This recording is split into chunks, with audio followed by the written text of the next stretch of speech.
Halo guys, di sini kita mau bahas salah satu token yang lagi nge-hype nih. Token ini menggabungin kelebihan centralized exchange dan decentralized exchange. Kalian pasti udah tahu deh, udah pada nebak nih. Token ini adalah Hyperliquid atau tickernya HYPE ya. Dan kita akan jelasin apa aja sih kelebihan dari Hyperliquid ini, sama mungkin di akhir ada prediksi harga.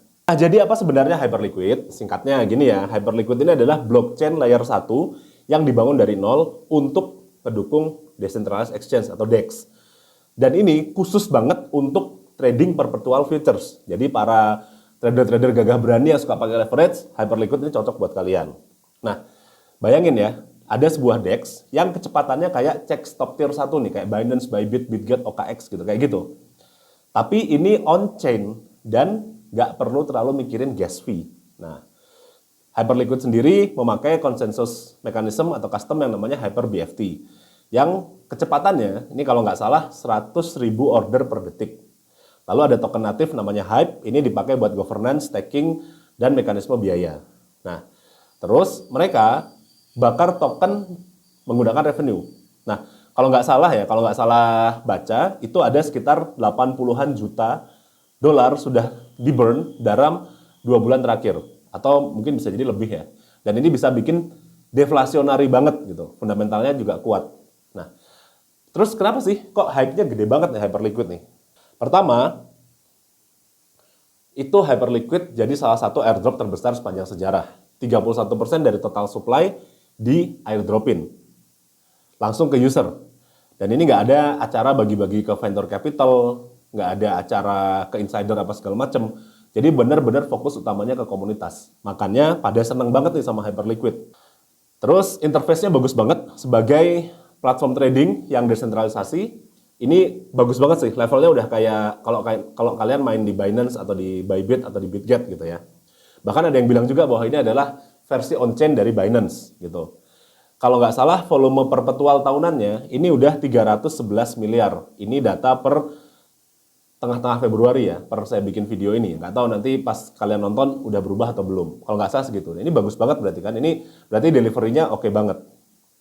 Makanya Hyperliquid sangat-sangat banyak yang seneng. Ya ada juga sih kekurangannya. Tapi pertama gini, kalau misalkan kalian bayangin ya, ada DEX atau ada exchange ya, itu kan dapat fee dari tradingnya user ya.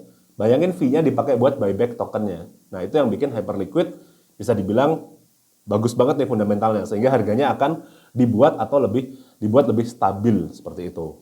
Nah, tapi Hyperliquid itu fokus ke perpetual futures, di spotnya masih agak kurang. Terus akan ada launching Hyper EVM, atau dia bisa support Ethereum Virtual Machine.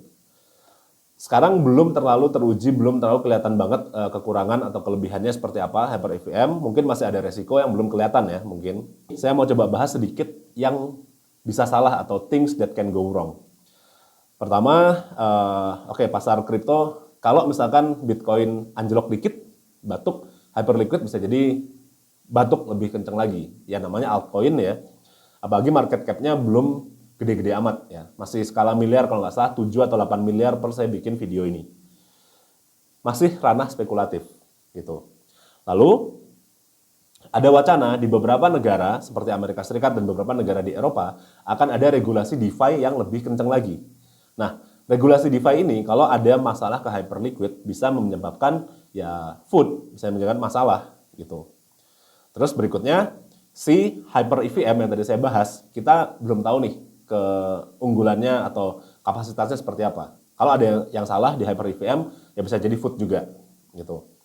Terus belum lagi kompetisi. Nah, platform-platform trading perpetual seperti DDX, GMX, biasanya nggak akan diam aja. Nanti mereka akan membuat inovasi lagi. Ya walaupun namanya inovasi di kompetisi itu bagus, tapi bisa jadi ya membuat harga Hyperliquid agak terkoreksi juga. Nah, jadi apakah Hyperliquid ini worth? Ya menurut saya untuk jadi sebuah aset bagus untuk dipertimbangkan. Lalu targetnya berapa nih? Nah, ini dengan syarat dulu ya. Syaratnya Bitcoin nggak masuk bear market di tahun ini. Anggap aja misalkan nanti kalau Bitcoin bisa naik ke atas 100.000 lagi ya. Mungkin target saya pribadi sih 125 ya. Siapa tahu itu kesampaian. Hyperliquid gampang untuk mencapai $50. Itu target saya kalau misalkan tidak terjadi bear market. Namun kalau ternyata bear market terjadi ya nanti kita lihat lagi seperti apa. Kalau misalkan bear market terjadi ya, kalau Hyperliquid bisa bertahan nih, ya $50 dicapai di siklus berikutnya juga masih memungkinkan banget. So, gimana? Kalian invest di Hyperliquid nggak? Kalau invest, kalian ada token apa aja sih di dalam hype-nya? Atau ikutan si Hyperfund yang jadi kayak pump fund Hyperliquid? Komen di bawah ya.